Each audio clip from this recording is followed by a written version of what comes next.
તમારે સવારમાં મંદિરે જવાનો ટાઈમ હોય અને ત્યારે તમારા બહેનોને કહું છું, તમારા સાસુ સસરાને ત્યારે તમારા સેવાની જરૂર હોય, તમારી સેવાની જરૂર હોય, એને ટેકો દઈને બાથરૂમમાં લઈ જવાના હોય અને એની તમારે ટેકાની જરૂર હોય, તે દિવસે મંદિરે નહીં આવો તો ચાલશે, પણ સાસુ સસરાને ટેકો આપીને એને બાથરૂમમાં લઈ જાજો.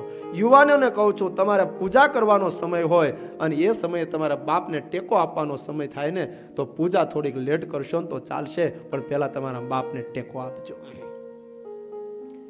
પેલો ભગવાન તમારા માતા પિતા છે.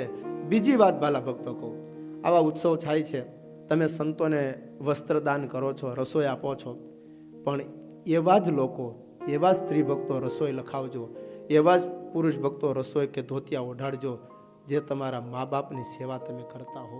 બાકી તમારી માને એક હાડીની જરૂર છે અને તમે ત્યાં હાડી ન લઈ દો અને અમને અહીંયા ધોતિયા ઓઢાડો ને, એ ધોતિયા અમને નથી જોતા. પહેલા તમારી માને હાડી લઈ દો અને પછી અમને ધોતિયા ઓઢાડો.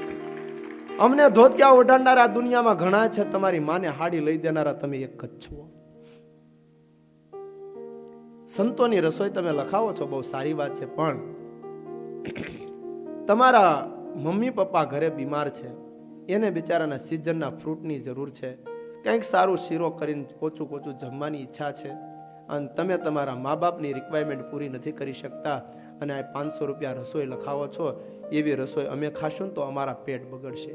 મહેરબાની કરીને જેને ઘરે મા બાપ ભૂખ્યા રહેતા હોય, જેની ઘરે સાસુ સસરા ભૂખ્યા રહેતા હોય, એવી બેની દીકરીઓ કોઈ દિવસ આવા પ્રસંગમાં રસોઈ ન લખાવે. પહેલા તમારા સાસુ સસરાને શીરો બનાવીને જમાડો, પહેલા તમારા મમ્મી પપ્પા માટે જ્યુસ બનાવીની વ્યવસ્થા કરો, પછી સાધુ સંતોને રસોઈ આપજો. અમે ભૂખ્યા નહીં રહીએ, અમે ભીખ માગીને પણ પૂરું કરશું. તમારા મમ્મી પપ્પા ભીખ નહીં માગી શકે. પેલા માવતર તમારો ભગવાન છે, માવતર તમારો ભગવાન છે. આ વાતને ભૂલી નહીં જતા. આપણે હિન્દુ સંસ્કૃતિમાં જન્મ્યા છીએ. હા, મને ખબર છે વડીલોની સેવા કરવી થોડી યુવાનોને કષ્ટી તો પડશે, થોડી કષ્ટી તો પડશે, પણ કષ્ટીનું ફળ બહુ મોટું છે, બહુ. મા બાપનો અંતરનો આશીર્વાદ મળી જશે ને, સાસુ સસરાનો અંતરનો આશીર્વાદ મળી જશે ને, આહા, પુત્રો તમારી ઘરે શ્રવણ જેવા જન્મશે. બાકી એનો આશીર્વાદ નહીં લ્યો ને તો પુત્ર કપાતરો થાહે. તમે એવી ઈચ્છા રાખી છે કે અમે ગઢા થાય ત્યારે અમારું ગઢપણ અમારા દીકરા પાળશે. તમે તમારા મા બાપના નથી પાડ્યા, એ હું તમારું રાખ પાળશે?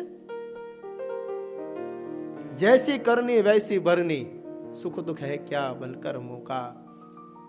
जैसी करनी वैसी। सबसे बड़ी पूजा है माता पिता की सेवा, किस्मत वाले को ही मिलता है ये मौका। जन्नत का द्वार खुल जाएगा। जन्नत माने भगवान નું ધામ ખુલી જશે। ખાસ કહું છું, મા બાપની સેવા ફરજિયાત કરજો।